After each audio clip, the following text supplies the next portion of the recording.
कोई लहर नहीं, कोई लहर जो है बेलहर हो गया है।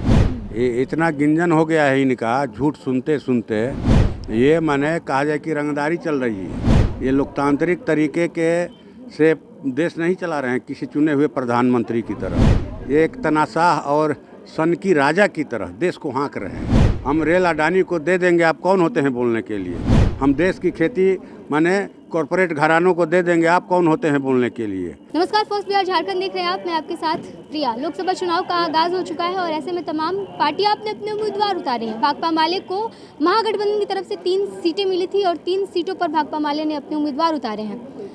हमारे साथ आरा से भाकपा माले के उम्मीदवार सुदामा प्रसाद जी हैं। जानेंगे कि क्या रणनीति है आगे चुनाव लड़ने की। हमारी तो रणनीति एकमात्र यही है कि पार्टी जो है 12 महीना 24 घंटा भूमिहीन गरीब किसानों का सवाल, फुटपाथी दुकानदारों का सवाल, छोटे मझोले व्यवसायियों का सवाल, रिक्शा टमटम टेम्पू ठेला चालकों का सवाल हम लोग हर वक्त उठा करके लड़ते हैं, विधानसभा के अंदर भी, विधानसभा के बाहर भी। और मैं समझता हूँ कि एक गहरा रिश्ता है हम लोग का। मेरा भी 45-46 वर्षों का राजनीतिक जीवन है। भोजपुर में काम करते हुए हम लोगों ने बिताया है। करीब 5 वर्षों तक हम लोग जेल में रहे। जनता के संघर्षों में कई मुकदमे डाले गए, हम पर ग्रेनेड चला, गोली चला, लाठी चला जेल में। तो मुझे लगता है कि यह जो हमारी पार्टी का कहा जाए कि माने फैसला है, निश्चित तौर पर हम लोग चुनाव जीतेंगे। इसलिए कि एक भारी कहा जाए कि गोलबंदी है दलितों की, अति पिछड़ों की, छोटे मझोले व्यवसायियों की, और जो शहरी गरीब हैं, ग्रामीण गरीब हैं, स्कीम वर्कर्स हैं। सब लोगों ने मन बना लिया है कि भाई ये लोग हर हमेशा हमारे लिए लड़ते हैं, विधानसभा के अंदर भी बाहर भी। इसलिए लोकसभा के अंदर हम अपनी लड़ाई लड़ने के लिए इंडिया गठबंधन समर्थित भाकपा माले के उम्मीदवार को जिताएंगे। मोदी लहर की बात की जा रही है बीजेपी की तरफ से। नहीं, कोई लहर जो है बेलहर हो गया है।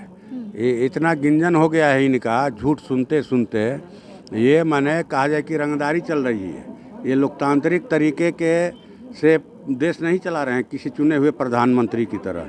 ये एक तनाशाह और सन की राजा की तरह देश को हाँक रहे हैं कि हमारे मन में जो आएगा सो करेंगे। हम रेल अडानी को दे देंगे, आप कौन होते हैं बोलने के लिए। हम देश की खेती माने कॉरपोरेट घरानों को दे देंगे, आप कौन होते हैं बोलने के लिए।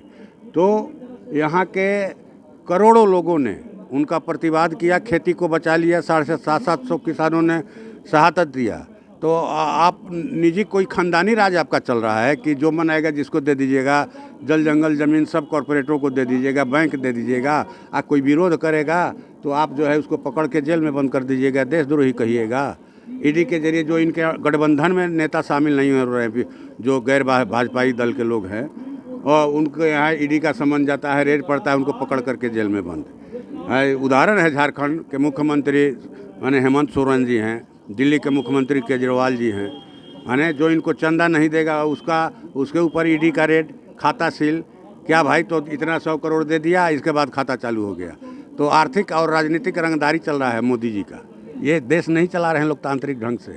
ये कहा जाए कि तानाशाही थोप रहे हैं। तो यह चुनाव देश के संविधान को, लोकतंत्र को बचाने का चुनाव है। देश की खेती को, रोजगार को बचाने का सवाल है और संपूर्णता में देश को माने बचाने का सवाल है। इसीलिए हम लोगों ने 18 फरवरी 2023 को पटना के गांधी मैदान में भाजपा हटाओ देश बचाओ रैली किया, लाखों की भीड़। फिर 3 मार्च को रैली हुई इस साल, और 18 फरवरी 2023 को हम लोगों ने पार्टी के गृह में महाधिवेशन में मंच दिया सब लोगों को एकजुट होने का। भाजपा तो कह रही है कि जो गठबंधन की तरफ से आप लोग उम्मीदवार उतारे गए हैं, उस गठबंधन में एकजुटता नहीं है। अपने आप लोग छोड़ करके जाते हैं। कुछ लोग हैं जो अपने मन से टिकट बांटते हैं। आप लोगों के बीच में सीट शेयरिंग का जो है मामला वो फंस गया है। ठीक है, रहता है, सबका ये इच्छा होता है कि हम ज़्यादा से ज़्यादा सीट पर लड़ें, लेकिन वही मूल चीज़ नहीं है। मूल चीज़ है कि भाई भाजपा जो सांप्रदायिक हिंसा में पूरे देश को झोंक करके देश का सब कुछ जो है कॉरपोरेटों के हवाले करना चाहती है, उसको कैसे रोका जाए। देश रहेगा, संविधान रहेगा, लोकतंत्र रहेगा, तब भी ये चुनाव होगा। कोई पार्टी चुनाव जीत करके सरकार बनाएगी, जिस पार्टी की सरकार हो, तो कहा जाए कि देश के अस्तित्व पर ही ये लोग खतरा बन के मंडरा रहे हैं। एनडीए की पास अभी 39 सीटें हैं और आप लोग एनडीए के खिलाफ लड़ रहे हैं। 40 सीट जीतेंगे हम लोग। नहीं है, प्रधानमंत्री 2019 नहीं है, 2024 है ये। प्रधानमंत्री भी आ रहे हैं कल प्रचार करने। बिल्कुल हमें प्रचार करने का अधिकार है। चुनाव है तो सब लोग आएंगे, हर पार्टी की रैली होगी, लोग अपना भाषण देंगे, जाएंगे, ठीक ना। लेकिन जो एजेंडा जो कह करके आए थे उस पर बोले ना कि भाई उनके 2 करोड़ रोजगार का क्या हुआ। 10 वर्षों में 20 करोड़ लोगों को रोजगार मिलना चाहिए था, बेरोजगारों को। वो रोजगार क्या देंगे, रोजगार खा रहे हैं, ठीक ना। 15 लाख रुपयों को क्या हुआ जो खातों में, हर खाते में भिजवा रहे थे। हैं, देश के किसानों की आमदनी दुगनी कर रहे थे। दुगनी क्या करेंगे, खेती छीनना चाहते हैं, ठीक ना। तो ये तो मांगा जाएगा जब आप इस पर आप बोलिए ना भाई। खाली आप मंदिर मंदिर मंदिर मंदिर आप कहिएगा तो लोग पूजा करेंगे, आप कहिएगा तो लोग राम को मानेंगे। लोग मानते हैं, सदियों से मानते हैं। आप उसके आधार पर क्यों वोटों का ध्रुवीकरण चाहते हैं। हिंदू मुसलमान, गाय गेरू, हिंदुस्तान पाकिस्तान, मंदिर मस्जिद, इसी एजेंडा के लिए आप आए थे। यही अच्छा दिन है, अच्छे व्यापार के लिए, अच्छे कहा जाए कि माने खेती के लिए, समाज में शांति माने होना चाहिए, शांति का सद्भाव का माहौल होना चाहिए। अब जहाँ अब इस तरह का माहौल रहेगा, क्या खेती, क्या व्यवसाय, क्या दुकानदारी। इसलिए सब लोगों के लिए दुश्मन है। ये हीरा पर 3% जीएसटी लगा है और पढ़ाई के सामग्री पर 18% जीएसटी, कफन पर भी जीएसटी, छोटे मझोले व्यवसायियों पर जीएसटी। यानी छोटे मझोले जो खुदरा व्यापारी हैं देश के, करीब 22 करोड़ खुदरा व्यापार व्यवसायी दुकानदार, उनके भी व्यवसाय को जो है कि ये अडानी अंबानी के हवाले करना चाहते हैं। बड़े बड़े मॉल, ऑनलाइन व्यापार से करीब 45% जो है ऑफलाइन व्यवसाय जो है माने प्रभावित हुआ है। लोग दुकानों पर बैठ करके कस्बों में माछी मार रहे हैं। और ये अच्छे दिन की बात करते हैं लोग, माने लोगों के मुंह से रोटी छीन रहे हैं, हाथ से रोजगार छीन रहे हैं, सिर से छत छोड़ रहे हैं, किसानों के हाथ से खेती छीन रहे हैं। यही अच्छा है। संदेश देगी सर? एकदम बिल्कुल, लाल झंडा लहराएगा लोकसभा में। 35 साल पहले हम लोग जीते थे, लाल झंडा लहराया था। और 35 साल के बाद फिर बिहार के माने जो भी सीट हम लोगों को मिला है सब पर लाल झंडा लहराएगा। भाकपा माले का संसदीय दल जो है वो मजबूत संसदीय दल, जिस ढंग से बिहार विधानसभा के अंदर विधायक दल है, संसदीय दल जाएगा और बिहार के 40 सीट को जीतेंगे, इंडिया गठबंधन जीतेगा। और 2024 के चुनाव में मोदी जी की सरकार को उखाड़ करके फेंक दिया जाएगा। जनता मन बना चुकी है। तो हमारे साथ आरा से भाकपा माले के उम्मीदवार सुदामा प्रसाद थे, कह रहे हैं कि इस बार आरा में लाल झंडा लहराएंगे और एनडीए को भगा देंगे। प्रधानमंत्री नरेंद्र मोदी को की सत्ता से हटाना है और इस लक्ष्य के साथ इंडिया गठबंधन चुनाव लड़े। ये लो मुंह मीठा करो, आज मैंने अपना जॉब छोड़ दिया, अब हम पूर्णिया वापस जाएंगे। जॉब छोड़ दिया है?